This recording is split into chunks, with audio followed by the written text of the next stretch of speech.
Hello दोस्तों, आज हम पढ़ने वाले हैं वर्ग 10वां के हिंदी के काव्य खंड से 9वां अध्याय हमारी नींद।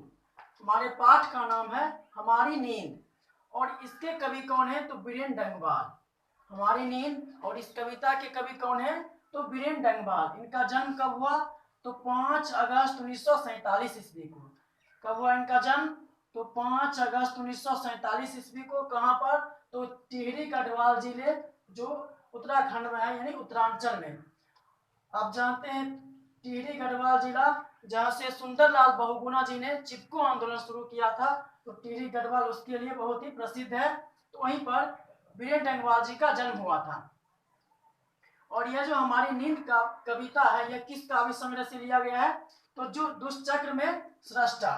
पूछा जाता है कि हमारी नींद किस काव्य संग्रह से लिया गया है तो हमारी नींद यह कविता जो है दुष्चक्र में सृष्टा काव्य संग्रह से लिया गया है। तो चलिए हम पाठ पर आते हैं।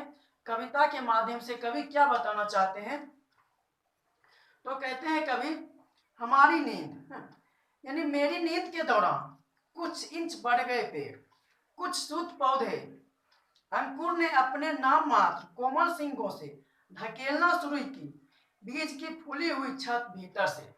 कविता में कवि कहना चाहते हैं कि हमारी नींद के दौरान यानी जब हम सोए रहे यानी अनजान बने रहे तो क्या हुआ, पेड़ पौधे क्या हुए, प्रकृति में परिवर्तन हो गया और पेड़ पौधे क्या हुए, कुछ इंच बढ़ गए और छोटे छोटे जो पौधे हैं वो भी क्या हुए, कुछ सूत बढ़ गए और जो हमने बीज मिट्टी में बोई थी उसमें भी अंकुरन आ गया है। वो भी क्या कर रहा है, धकेलना शुरू की बीज की फूली हुई छत भीतर से, यानी वो भी क्या कर रहा है, अपने अंकुरन से मिट्टी को क्या कर रहा है, ऊपर की ओर धकेल रहा है। तो ये सारे परिवर्तन क्या हो रहा है, हमारे नींद के दौरान प्रकृति में हो रही है।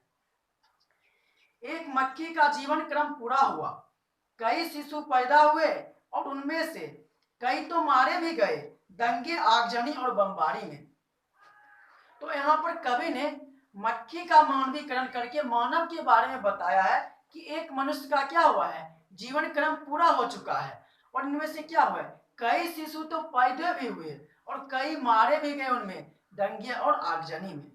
दंगे और आगजनी में तो यह क्या मतलब इस पंक्ति के माध्यम से कवि क्या हमारे सामान्य परिवेश में आजकल हो रहे अत्याचारों के बारे में बखान कर रहे हैं, अन्यायों के बारे में बखान कर रहे हैं कि आजकल हमारे परिवेश में कितने दंगे और आगजनी होते हैं।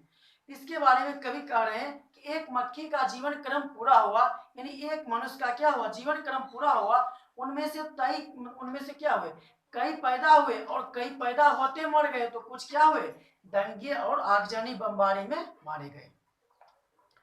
गरीब बस्तियों में भी धमाके से हुआ देवी जागरण लाउड स्पीकर पर। यहाँ पर कवि ने गरीब बस्तियों का वर्णन किया है जिसके माध्यम से कवि क्या बताना चाहते हैं समझिए। कहते हैं गरीब बस्तियों में भी धमाके से हुआ देवी जागरण लाउड स्पीकर पर, यानी जिस बस्ती में खाने के लिए उपाय नहीं है, जो खाने के लिए मोहताज है, वहां पर क्या हो रहा है, धमाके पर तो लाउड स्पीकर पर धमाके से क्या हो रहा है, देवियों का जागरण हो रहा है। तो इससे क्या निकलता है भाव, तो इसके माध्यम से कवि बता रहे हैं कि आजकल जो है अत्याचारी लोग हैं वो अपना हथियार किसको बनाते हैं, गरीब व्यक्तियों को। वो तो खुद बैठे रहते हैं और गरीब मतलब व्यक्तियों को बहलाकर फुसलाकर अन्याय करने के लिए मजबूर करते हैं। इसलिए कहते हैं वहां पर लाउड स्पीकर से देवी जागरण करवाते हैं। जिस बस्ती में खाने का उपाय नहीं है वहां पर लाउड स्पीकर पर देवी जागरण होता है। यानी साधन तो सभी जुटा लिए हैं अत्याचारियों ने, मगर जीवन हठीला फिर भी बढ़ता ही जाता आगे हमारी नींद के बावजूद।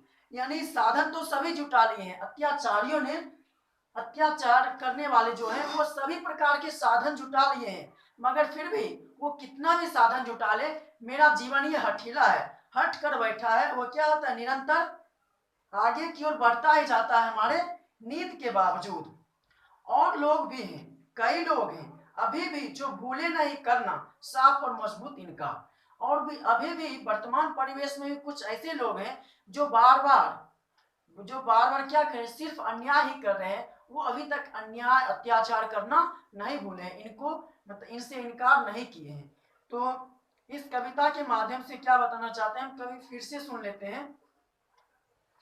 मेरी नींद के दौरान कुछ इंच बढ़ गए पेड़, कुछ शुद्ध पौधे। अंकुर ने अपने नाम मात्र कोमल सींगों से धकेलना शुरू की बीज की फूली हुई छत भीतर से। यानी प्रकृति में हम अनजान बस रहते हैं, तो उस समय प्रकृति में, हमारे पर्यावरण में, परिवेश में जो अचानक घटना घटती रहती है, जिस पर हम ध्यान नहीं देते हैं, उसका वर्णन कवि ने कहा है।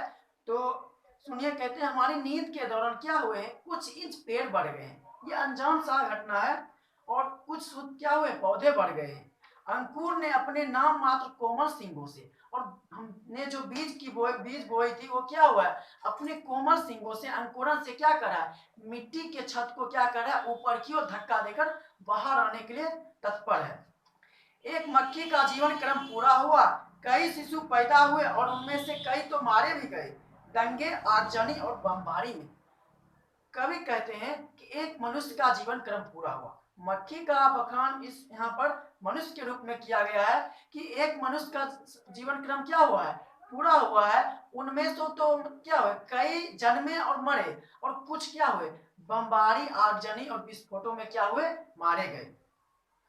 यानी इस पंक्ति के माध्यम से कवि कह रहे हैं कि हमारे वर्तमान परिवेश में हम लोग अपनी सभ्यता पर कितना अत्याचार कर रहे हैं, इसके बारे में कवि ने बताया है। फिर आगे सुनिए, गरीब बस्तियों में भी धमाके से हुआ देवी जागरण लाउड स्पीकर पर। कहते हैं जिस बस्ती में खाने का उपाय नहीं है, वहां पर क्या हो रहा है, लाउड स्पीकर पर धमाके से देवी जागरण हो रहा है।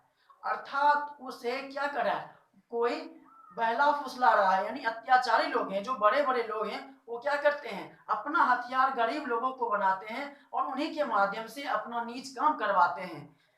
यानी साधन तो सभी जुटा लिए हैं अत्याचारियों ने, मगर जीवन हठीला फिर भी बढ़ता ही जाता आगे हमारी नींद के बावजूद। कहते हैं हमारी नींद के दौरान दिन में हमारा क्या होता है, दिन पर दिन तत्पर कटते जाता है। ये जीवन क्या है, हठीला है। कितना भी अत्याचार कर ले, परंतु ये जीवन हट कर बैठा है, निरंतर आगे बढ़ता ही जाता है, ये पीछे हटने वाला नहीं है। और लोग भी हैं, कई लोग हैं अभी भी जो भूले नहीं है, नहीं हैं, मतलब जो भूले नहीं करना साफ और मजबूत इनकार। कहते हैं अभी भी बहुत सारे लोग हैं जो साफ और मजबूत इनकार करना नहीं भूले हैं। यानी किस प्रकार के लोग, तो अत्याचारी लोग जो निरंतर अत्याचार कर रहे हैं और वो अपने अत्याचार से अभी तक बाज नहीं आए हैं, और वह इस अत्याचार को निरंतर करते आ रहे हैं। तो सुनिए यहाँ पर समझते हैं। सुनिए यहाँ पर कविता में कवि किस भाव की व्याख्या करते हैं। तो कहते हैं समसामयिक कवि वीरेंद्र डंगवाल की कविताओं के संकलन दुष्चक्र में सृष्टा से उनकी कविता हमारी नींद यहाँ प्रस्तुत है। यह जो हमारी नींद कविता है, उनके काव्य संग्रह, उसका नाम क्या है, दुष्चक्र में सृष्टा, वहीं से लिया गया है। पूछा जाता है हमारी नींद यह किस काव्य संग्रह से संकलित है, तो हमारी नींद दुष्चक्र में सृष्टा से संकलित है।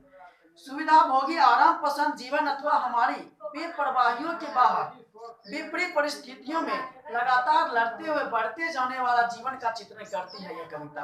यानी विषम परिस्थितियों में सुविधा भोगी यह जीवन क्या करता है, सदैव विपरीत परिस्थितियों से लड़ते रहता है, और लड़ते लड़ते क्या अपने जीवन से हट कर बैठता है। ये कभी पीछे जाने का नाम ही नहीं लेता है, निरंतर बढ़ते रहता है। और इसी चीज का कभी मतलब कविता में क्या करते हैं, बखान करते हैं। तो हमें उम्मीद है इस कविता का सामान्य अर्थ आप आसानी से समझ गए होंगे।